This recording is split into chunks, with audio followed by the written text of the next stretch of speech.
મિત્રો નમસ્કાર, હું ભરતભાઈ મિયાણી તમામ મીડિયાને આજે ગુજરાત સરકારની એક વિફળ યોજના વિશે વાત કરવા આવ્યો છું. મિત્રો 2025-24 મે રત્ન કલાકાર સહાય યોજનાની જાહેરાત કરવામાં આવી હતી. ત્યારબાદ ગુજરાતના સુરત શહેરમાં રત્ન કલાકારો દ્વારા 70,000 જેવા ફોર્મ ભરવામાં આવ્યા હતા. મિત્રો, આ યોજનાના ફોર્મ ભરાયા પછી લાંબા સમય સુધી યોજના પડી રહ્યા પછી 9મા મહિનામાં આ યોજનાની 26 સપ્ટેમ્બરના રોજ લાભાર્થીઓની જાહેરાત કરવામાં આવી. તેમાં આશરે 47,525 ફોર્મ મંજૂર કરવામાં આવ્યા. તેમાંથી 50,166 વિદ્યાર્થીઓને લાભ મળ્યો. મિત્રો, આની સાથે 35% ફોર્મ રિજેક્ટ થયા. કોઈ એવી સરકારની યોજના ન હોય 35% જે અરજદારોમાંથી યોજનાના લાભથી વંચિત રહી. માત્ર ગુજરાતમાં પહેલી આ યોજના છે. અને મિત્રો, ત્યાર પછી હજી આ મંજૂર થયેલા ફોર્મમાં મિત્રો 2000થી 2100 ફોર્મ એવા છે કે એક વાલીના એક બાળકને ફી મળી અને એક બાળકને નથી મળી. આ મિત્રો અધિકારીઓની અણઆવડત, સરકારની અણઆવડતનો તમને હું અરીસો બતાવું છું. મિત્રો, હજારો ફોર્મ એવા છે કે અભણ અરજદાર દ્વારા ફોર્મમાં વિગત ભરવાની બાકી રહી ગઈ હોય એવા ફોર્મ હજારો કેન્સલ કરવામાં આવ્યા છે. હજારો ફોર્મ વાલીઓના એક બાળકને ફી મળી અને એકને ન મળી. આમાં કાં અધિકારીઓએ તપાસ નથી કરી અને કાં તો અધિકારીઓએ ભ્રષ્ટાચાર કર્યો તો ભ્રષ્ટાચાર કર્યો છે. મારે ન કહેવું પડે, પણ કહેવાની મારી ફરજ એટલે પડી છે કે મિત્રો, આ યોજનામાં 2000થી વધારે આરટીઆઈ એક્ટથી જવાબ માંગ્યો છે અરજદારોએ, છતાં પણ સરકારની આંખો નથી ખુલી. મિત્રો, 26 સપ્ટેમ્બરના રોજ આ યોજનાની જાહેરાત થઈ.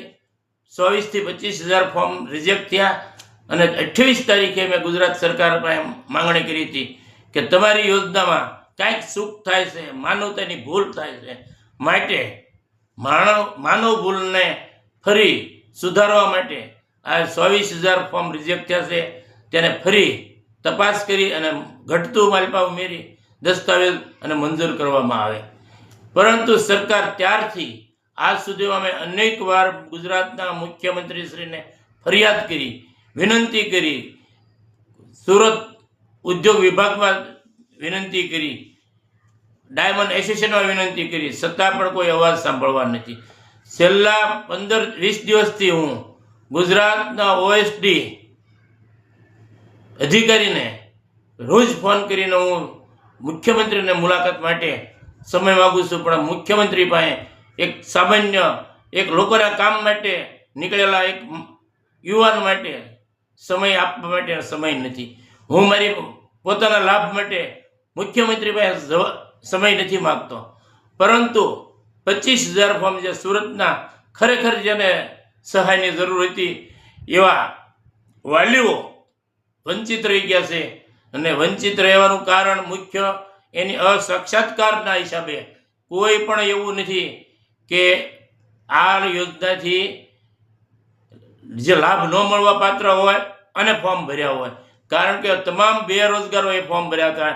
એટલે તમામ યોજનાના લાભાર્થીઓ તમામ યોજનાનો લાભ લેવા પાત્ર હતા, છતાં પણ માનવતાને ભૂલે, ફોર્મ ભરવાની ભૂલે અને અધિકારીઓને ચેક કરવાની ભૂલે આ ફોર્મ રિજેક્ટ થયા છે. એ રિજેક્ટ ફોર્મને સરકાર સુધી, મુખ્યમંત્રી સુધી વાત પહોંચાડવા માટે 2000થી વધારે જે યોજનામાં આરટીઆઈ થઈ હોય, 2000થી વધારે ફોર્મ, 2100 ફોર્મ એક વાલીના બાળકને યોજનાનો લાભ મળ્યો અને બીજા બાળકને વંચિત રહ્યો.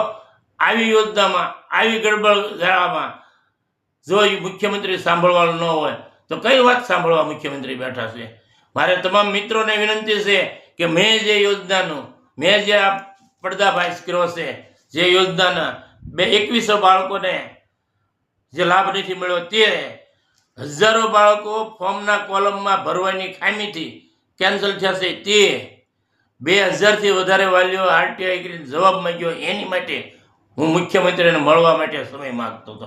ઓએસડી અધિકારી પરાગ શાહ સાથે છેલ્લા 15 દિવસથી હું વિનંતી કરતો હતો, છતાં પણ મને સમય હજી નથી મળ્યો.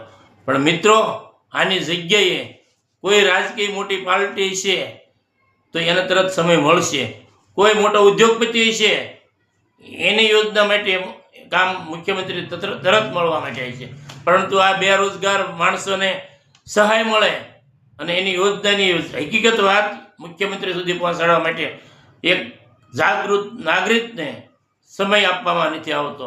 એટલે મારા વાલા મિત્રો, મીડિયાવાળાઓ, તમને મારી 2 હાથ જોડીને વિનંતી છે કે આ 25,000 જેવા જે ફોર્મ રિજેક્ટ કર્યા છે, જે યોજનામાં 35% માણસોને લાભ નથી મળ્યો, એ યોજનાનો લાભ મળે એ માટે સરકારશ્રીને પાસે જવાબ માગો. અને 2000થી ફોર્મ, જે 75,000 ફોર્મમાં 2000 ફોર્મમાં ભૂલ પકડાણી છે.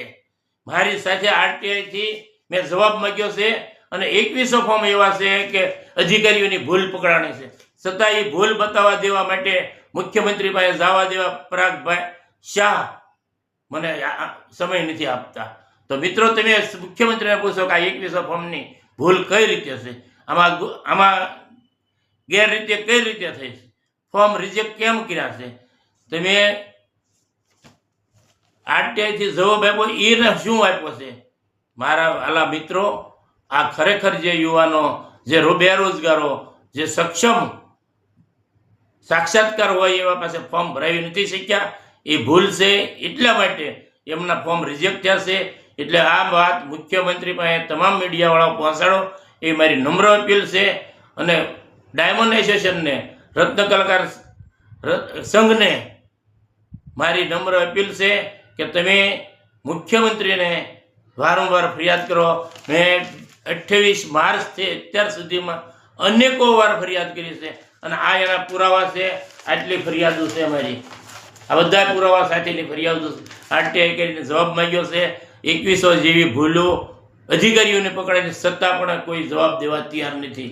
માટે તમામ મીડિયા મિત્રોને મારી રજૂઆત મુખ્યમંત્રી સુધી પૂછવા નમ્ર અપીલ છે. જય હિન્દ, જય ગુજરાત.